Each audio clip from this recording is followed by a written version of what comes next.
اللهم صل على سيدنا محمد وعلى آله وصحبه دعوت ہدایت کی ایک ہنسی شفق لے کر میرے مصطفیٰ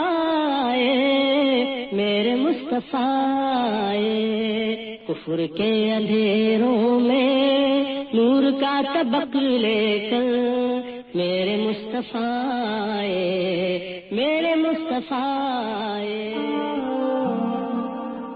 الرحیق المختوم ایپیسوڈ 17 مشرکین کی حیرت، سنجیدہ غور و فکر اور یہود سے رابطہ۔ مذکورہ بات چیت، ترغیبات، سودے بازیوں اور دستبرداریوں میں ناکامی کے بعد مشرکین کے سامنے راستے تاریک ہو گئے۔ وہ حیران تھے کہ اب کیا کریں۔ چنانچہ ان کے ایک شیطان نضر بن حارث نے انہیں نصیحت کرتے ہوئے کہا، قریش کے لوگوں، واللہ تم پر ایسی افتاد آن پڑی ہے کہ تم لوگ اب تک اس کا کوئی توڑ نہیں لا سکے۔ محمد تم میں جوان تھے تو تمہارے سب سے پسندیدہ آدمی تھے، سب سے زیادہ سچے اور سب سے بڑھ کر امانت دار تھے۔ اب جب کہ ان کی کن پٹیوں پر سفیدی دکھائی پڑنے کو ہے اور وہ تمہارے پاس کچھ باتیں لے کر آئے ہیں، تم کہتے ہو کہ وہ جادوگر ہیں۔ نہیں، واللہ وہ جادوگر نہیں، ہم نے جادوگر دیکھے ہیں، ان کی جھاڑ پونک اور گرہ بندی بھی دیکھی ہے، اور تم لوگ کہتے ہو وہ کاہن ہیں۔ نہیں، واللہ وہ کاہن بھی نہیں، ہم نے کاہن بھی دیکھے ہیں، ان کی الٹی سیدھی حرکتیں بھی دیکھی ہیں اور ان کی فقرے بندیاں بھی سنی ہے۔ تم لوگ کہتے ہو وہ شاعر ہیں۔ نہیں، واللہ وہ شاعر بھی نہیں، ہم نے شعر بھی دیکھا ہے اور اس کے سارے اصناف سے واقف ہیں۔ تم لوگ کہتے ہو وہ پاگل ہیں۔ نہیں، واللہ وہ پاگل بھی نہیں، ہم نے پاگل پن بھی دیکھا ہے۔ ان کے یہاں نہ اس طرح کی گھٹن ہے، نہ ویسی بہکی باتیں، اور نہ ان کے جیسی الٹی سیدھی حرکتیں۔ قریش کے لوگوں سوچو، واللہ تم پر زبردست افتاد آن پڑی ہے۔ ایسا معلوم ہوتا ہے کہ جب انہوں نے دیکھا کہ نبی صلی اللہ علیہ وسلم ہر چیلنج کے مقابلے ڈٹے ہوئے ہیں، آپ نے ساری ترغیبات پر لات مار دیا ہے اور ہر معاملے میں بالکل کھرے اور ٹھوس ثابت ہوئے ہیں، جبکہ سچائی، پاک دامنی اور مکارم اخلاق سے پہلے ہی سے بہراور چلے آ رہے ہیں، تو ان کا یہ شبہ زیادہ قوی ہو گیا کہ آپ واقعی رسول برحق ہیں۔ لہذا انہوں نے فیصلہ کیا کہ یہود سے رابطہ قائم کر کے آپ کے بارے میں ذرا اچھی طرح اطمینان حاصل کر لیا جائے۔ چنانچہ جب نضر بن حارث نے مذکورہ نصیحت کی تو قریش نے خود اسی کو مکلف کیا کہ وہ ایک یا چند آدمیوں کو ہمراہ لے کر یہود مدینہ کے پاس جائے اور ان سے آپ کے معاملے کی تحقیق کرے۔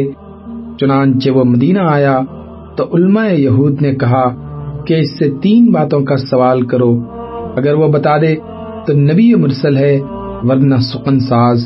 اس سے پوچھو کہ پچھلے دور میں کچھ نوجوان گزرے ہیں، ان کا کیا واقعہ ہے، کیونکہ ان کا بڑا عجیب واقعہ ہے۔ اور اس سے پوچھو کہ ایک آدمی نے زمین کے مشرق و مغرب کے چکر لگائے، اس کی کیا خبر ہے۔ اور اس سے پوچھو کہ روح کیا ہے۔ اس کے بعد نضر بن حارث مکہ آیا تو اس نے کہا کہ میں تمہارے اور محمد کے درمیان ایک فیصلہ کن بات لے کر آیا ہوں۔ اس کے ساتھ ہی اس نے یہود کی کہی ہوئی بات بتائی۔ چنانچہ قریش نے آپ سے ان 3 باتوں کا سوال کیا۔ چند دن بعد سورہ کہف نازل ہوئی، جس میں ان جوانوں کا اور اس چکر لگانے والے آدمی کا واقعہ بیان کیا گیا تھا۔ جوان اصحاب کہف میں سے تھے اور وہ آدمی ذوالقرنین تھا۔ روح کے متعلق جواب سورہ اسراء میں نازل ہوا۔ اس سے قریش پر یہ بات واضح ہو گئی کہ آپ سچے اور برحق پیغمبر ہیں، لیکن ان ظالموں نے کفر و انکار ہی کا راستہ اختیار کیا۔ مشرکین نے رسول اللہ صلی اللہ علیہ وسلم کی دعوت کا جس انداز سے مقابلہ کیا تھا، یہ اس کا ایک مختصر سا خاکہ ہے۔ انہوں نے یہ سارے اقدامات پہلو بہ پہلو کیے تھے۔ وہ ایک ڈھنگ سے دوسرے ڈھنگ اور ایک طرز عمل سے دوسرے طرز عمل کی طرف منتقل ہوتے رہتے، سختی سے نرمی کی طرف اور نرمی سے سختی کی طرف، جدال سے سودے بازی کی طرف اور سودے بازی سے جدال کی طرف، دھمکی سے ترغیب کی طرف اور ترغیب سے دھمکی کی طرف۔ کبھی بھڑکتے، کبھی نرم پڑ جاتے، کبھی جھگڑے اور کبھی چکنی چکنی باتیں کرنے لگتے، کبھی مرنے مارنے پر اتر آتے اور کبھی خود اپنے دین سے دستبردار ہونے لگتے، کبھی گرستے برستے اور کبھی عیش دنیا کی پیشکش کرتے۔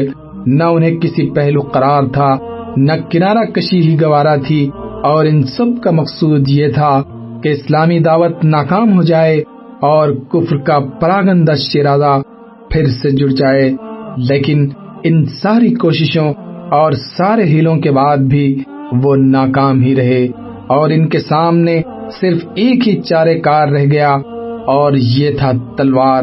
مگر ظاہر ہے تلوار سے اختلاف میں اور شدت ہی آتی، بلکہ باہم کشت خون کا ایسا سلسلہ چل پڑتا جب پوری قوم کو لے ڈوبتا۔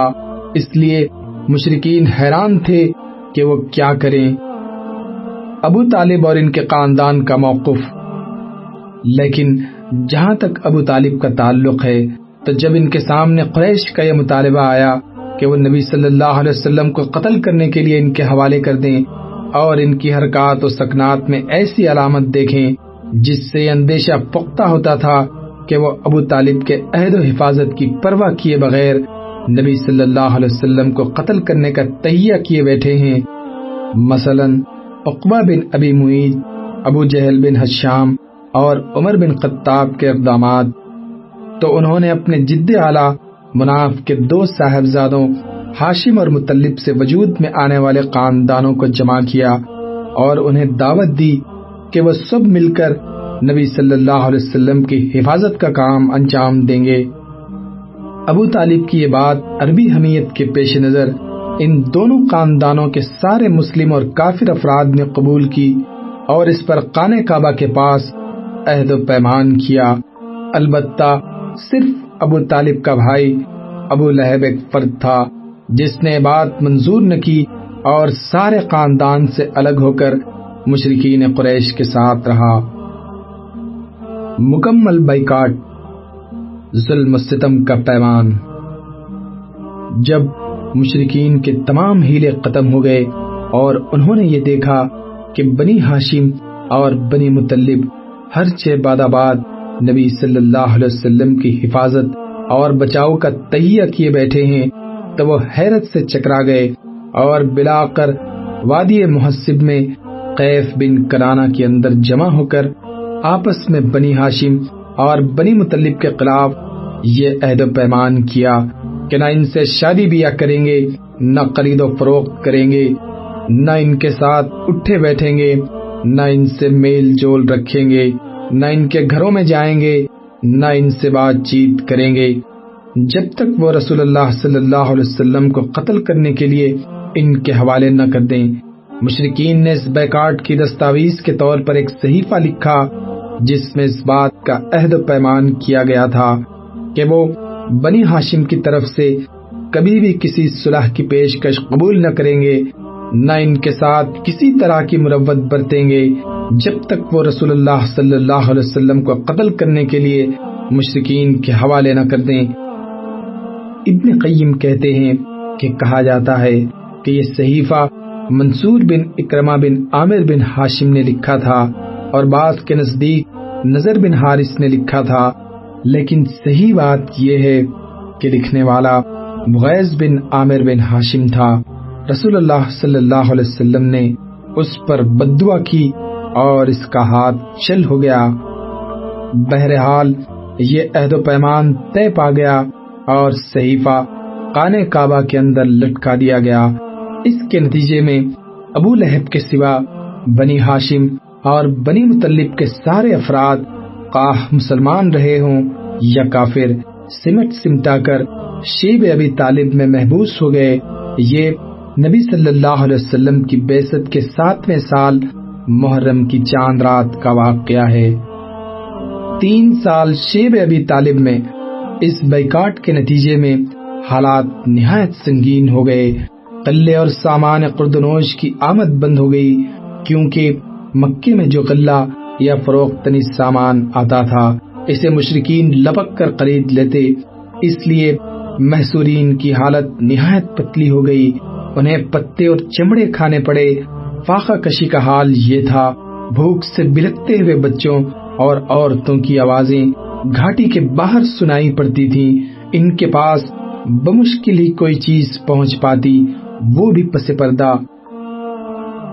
وہ لوگ حرمت والے مہینوں کے علاوہ باقی ایام میں اشیاء ضرورت کی خرید کے لیے گھاٹی سے باہر نکلتے بھی نہ تھے، اور پھر انہی قافلوں کا سامان خرید سکتے تھے جو باہر سے مکہ آتے تھے، لیکن ان کے سامان کا دام بھی مکے والے اس قدر بڑھا کر خریدنے کے لیے تیار ہو جاتے کہ محصورین کے لیے کچھ خریدنا مشکل ہو جاتا۔ حکیم بن حزام جو حضرت خدیجہ کا بھتیجا تھا، کبھی کبھی اپنی پھوپھی کے لیے گیہوں بھجوا دیتا۔ ایک بار ابو جہل سے سابقہ پڑ گیا، وہ غلہ روکنے پر اڑ گیا، لیکن ابو البختری نے مداخلت کی اور اسے اپنی پھوپھی کے پاس گیہوں بھجوانے دیا۔ ادھر ابو طالب کو رسول اللہ کے بارے میں برابر خطرہ لگا رہتا، اس لیے جب لوگ اپنے اپنے بستروں پر چلے جاتے تو وہ رسول اللہ سے کہتے تم اپنے بستر پر سو رہو۔ مقصد یہ ہوتا کہ اگر کوئی شخص آپ کو قتل کرنے کی نیت رکھتا ہو تو دیکھ لے کہ آپ کہاں سو رہے ہیں۔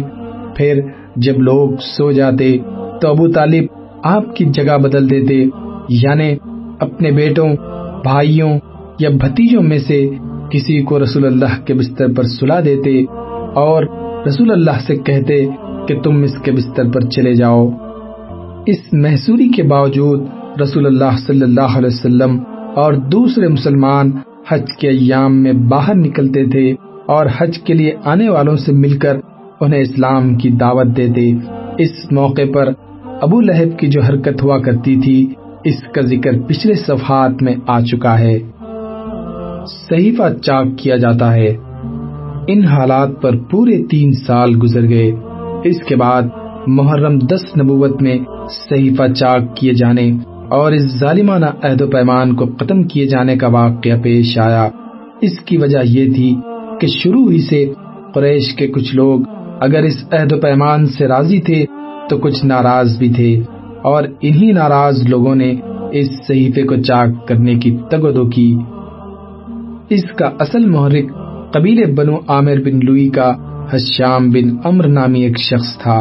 یہ رات کی تاریکی میں چپ کے شیب ابی طالب کے اندر غلہ بھیج کر بنو ہاشم کی مدد بھی کیا کرتا۔ یہ زہیر بن ابی امیہ مخزومی کے پاس پہنچا۔ زہیر کی ماں عاتقہ عبد المطلب کی صاحبزادی یعنی ابو طالب کی بہن تھی، اور اس سے کہا زہیر کیا تمہیں یہ گوارا ہے کہ تم تو مزے سے کھاؤ پیو اور تمہارے ماموں کا وہ حال ہے جسے تم جانتے ہو۔ زہیر نے کہا افسوس، میں تنہا کیا کر سکتا ہوں، ہاں اگر میرے ساتھ کوئی اور آدمی ہوتا تو میں اس صحیفے کو پھاڑنے کے لیے یقیناً اٹھ پڑتا۔ اس نے کہا اچھا تو ایک آدمی اور موجود ہے؟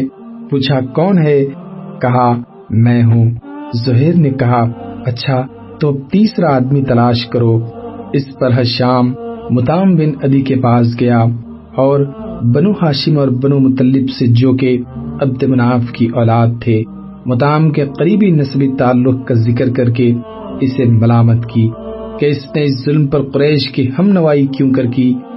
یاد رہے کہ مطعم بھی عبد مناف ہی کی نسل سے تھا۔ مطعم نے کہا افسوس، میں تنہا کیا کر سکتا ہوں۔ حشام نے کہا ایک آدمی اور موجود ہے۔ مطعم نے پوچھا کون ہے؟ حشام نے کہا میں۔ مطعم نے کہا اچھا ایک تیسرا آدمی تلاش کرو۔ حشام نے کہا یہ بھی کر چکا ہوں۔ پوچھا وہ کون ہے؟ کہا زہیر بن ابی امیہ۔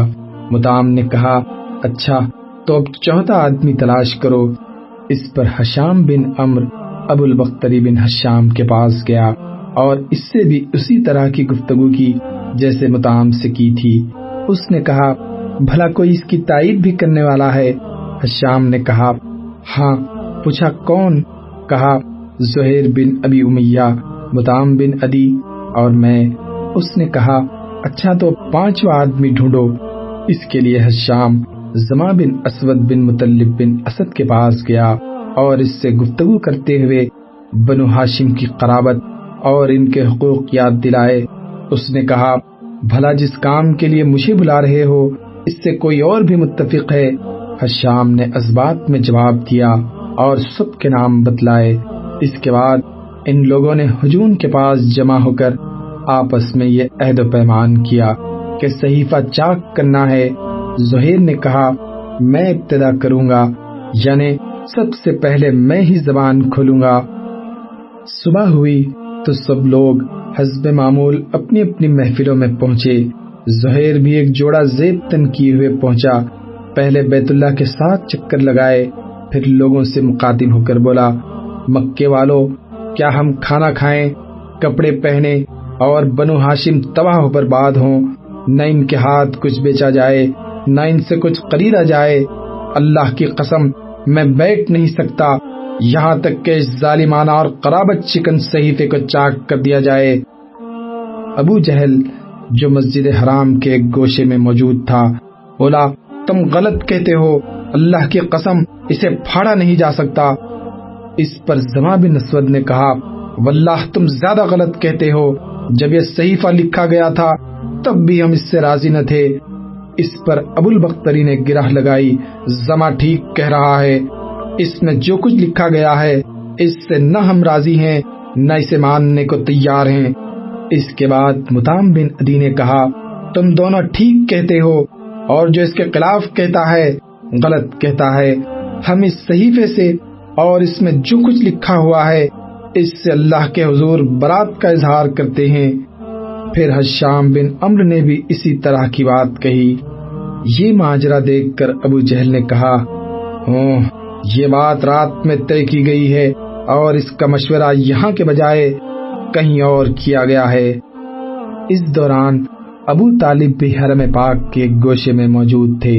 ان کے آنے کی وجہ یہ تھی کہ اللہ تعالیٰ نے رسول اللہ صلی اللہ علیہ وسلم کو اس صحیفے کے بارے میں یہ خبر دی تھی کہ اس پر اللہ تعالیٰ نے کیڑے بھیج دیے ہیں جنہوں نے ظلم و ستم اور قرابت شکنی کی ساری باتیں چٹ کر دی ہیں اور صرف اللہ عز و جل کا ذکر باقی چھوڑا ہے۔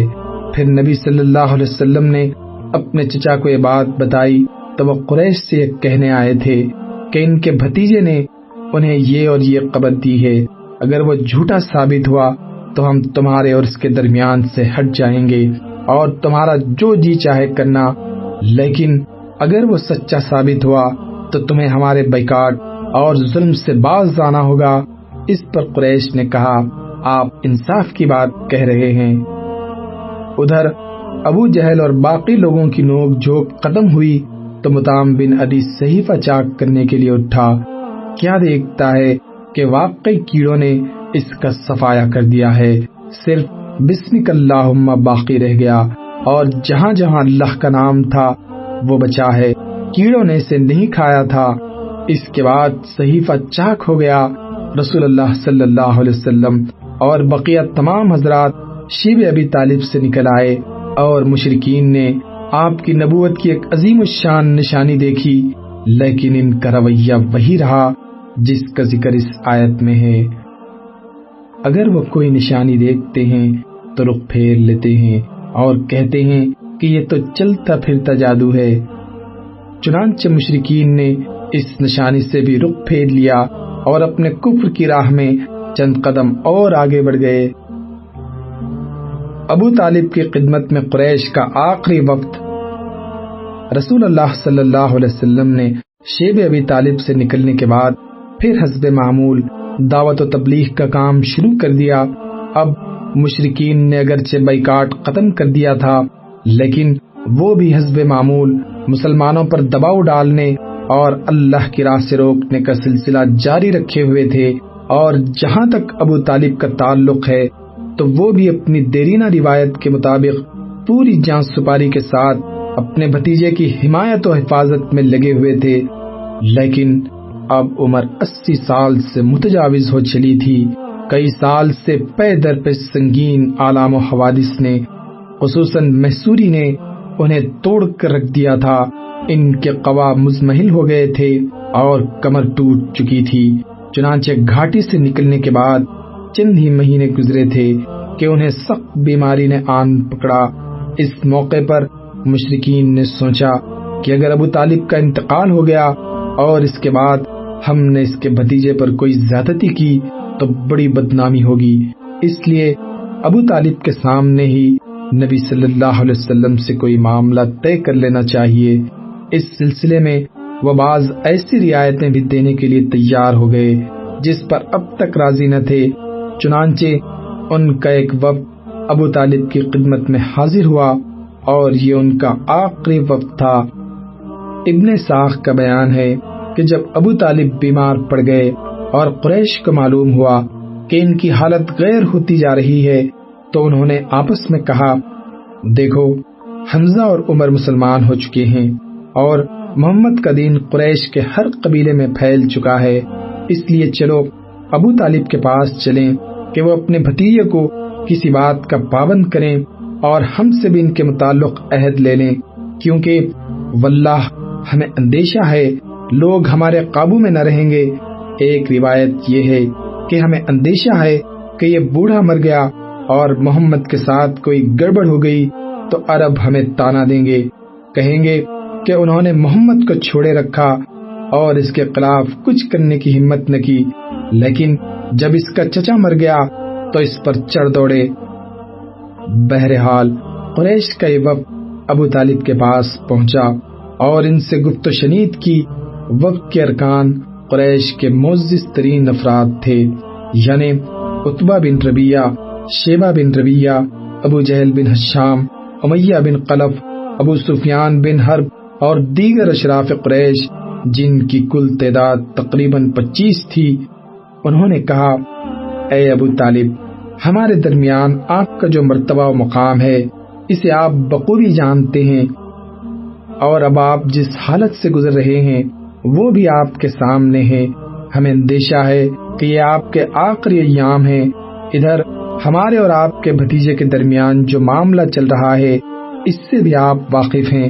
ہم چاہتے ہیں کہ آپ انہیں بلائیں اور ان کے بارے میں ہم سے کچھ عہد و پیمان لیں اور ہمارے بارے میں ان سے عہد و پیمان لیں، یعنی وہ ہم سے دستکش رہیں اور ہم ان سے دستکش رہیں، وہ ہم کو ہمارے دین پر چھوڑ دیں اور ہم ان کو ان کے دین پر چھوڑ دیں۔ اس پر ابو طالب نے آپ صلی اللہ علیہ وسلم کو بلوایا اور آپ تشریف لائے تو کہا، بھتیجے، یہ تمہاری قوم کے معزز لوگ ہیں، تمہارے ہی لیے جمع ہوئے ہیں، یہ چاہتے ہیں کہ تمہیں کچھ عہد و پیمان دے دیں اور تم بھی انہیں کچھ عہد و پیمان دے دو۔ اس کے بعد ابو طالب نے ان کی پیشکش ذکر کی کہ کوئی بھی فریق دوسرے سے تعرض نہ کرے۔ جواب میں رسول اللہ صلی اللہ علیہ وسلم نے وقت کو مخاطب کر کے کہا، آپ لوگ یہ بتائیں کہ اگر میں ایک ایسی بات پیش کروں جس کے اگر آپ قائل ہو جائیں تو عرب کے بادشاہ بن جائیں اور عجم آپ کے زیر نگیں آ جائے تو آپ کی رائے کیا ہوگی؟ بعض روایتوں میں یہ کہا گیا ہے کہ آپ صلی اللہ علیہ وسلم نے ابو طالب کو مخاطب کر کے فرمایا، میں ان سے ایسی بات چاہتا ہوں جس کے یہ قائل ہو جائیں تو عرب ان کے تابع فرمان بن جائیں اور عجم انہیں جزیہ ادا کریں۔ ایک روایت میں یہ مذکور ہے کہ آپ نے فرمایا، چچا جان، آپ کیوں نہ انہیں ایک ایسی بات کی طرف بلائیں جو ان کے حق میں بہتر ہے۔ انہوں نے کہا، تم انہیں کس بات کی طرف بلانا چاہتے ہو؟ آپ نے فرمایا، میں ایک ایسی بات کی طرف بلانا چاہتا ہوں جس کے یہ قائل ہو جائیں تو عرب ان کا تابع فرمان بن جائے اور عجم پر ان کی بادشاہت ہو جائے۔ ابن ساخ کی ایک روایت ہے کہ آپ صلی اللہ علیہ وسلم نے فرمایا، آپ لوگ صرف ایک بات مان لیں جس کی بدولت آپ عرب کے بادشاہ بن جائیں گے اور عجم آپ کے زیر نگیں آ جائے گا۔ بہرحال جب یہ بات آپ نے کہی تو وہ لوگ کسی قدر توقف میں پڑ گئے اور سٹ پٹا سے گئے۔ وہ حیران تھے کہ صرف ایک بات جو اس قدر مفید ہے اسے مسترد کیسے کرنے۔ آخر کار ابو جہل نے کہا، اچھا بتاؤ تو وہ بات کیا ہے؟ تمہارے باپ کی قسم، ایسی ایک بات کیا 10 باتیں بھی پیش کرو تو ہم ماننے کو تیار ہیں۔ آپ صلی اللہ علیہ وسلم نے فرمایا، آپ لوگ لا الہ الا اللہ کہیں اور اللہ کے سوا جو کچھ پوچھتے ہیں اسے چھوڑ دیں۔ اس پر انہوں نے ہاتھ پیٹ پیٹ کر اور تالیاں بجا بجا کر کہا، محمد تم یہ چاہتے ہو کہ سارے خداؤں کی جگہ بس ایک ہی خدا بنا ڈالو؟ واقع تمہارا معاملہ بڑا عجیب ہے۔ پھر آپس میں ایک دوسرے سے بولے، اللہ کی قسم یہ شخص تمہاری کوئی بات ماننے کو تیار نہیں، لہذا چلو اپنے آبا و اجداد کے دین پر ڈٹ جاؤ یہاں تک کہ اللہ ہمارے اور اس شخص کے درمیان فیصلہ فرما دے۔ اس کے بعد انہوں نے اپنی اپنی راہ لی۔ اس واقعے کے بعد انہی لوگوں کے بارے میں قرآن مجید کی یہ آیات نازل ہوئی۔ سواد، قسم ہے نصیحت بھرے قرآن کی، بلکہ جنہوں نے کفر کیا ہیکڑی اور ضد میں ہیں۔ ہم نے کتنی ہی قومیں ان سے پہلے ہلاک کر دیں اور وہ چیخے چلائے، لیکن اس وقت جب کہ بچنے کا وقت نہ تھا۔ انہیں تعجب ہے کہ ان کے پاس خود انہی میں سے ایک ڈرانے والا آ گیا۔ کافر کہتے ہیں کہ یہ جادوگر ہے، بڑا جھوٹا ہے، کیا اس نے سارے معبودوں کی جگہ ایک ہی معبود بنا ڈالا؟ یہ تو بڑی عجیب بات ہے۔ اور ان کے بڑے یہ کہتے ہوئے نکلے کہ چلو اور اپنے معبودوں پر ڈٹے رہو، یہ ایک سوچی سمجھی اسکیم ہے، ہم نے کسی اور ملت میں بات نہیں سنی، یہ محض گھڑنت ہے۔ اللہم صلی علی محمد وعلی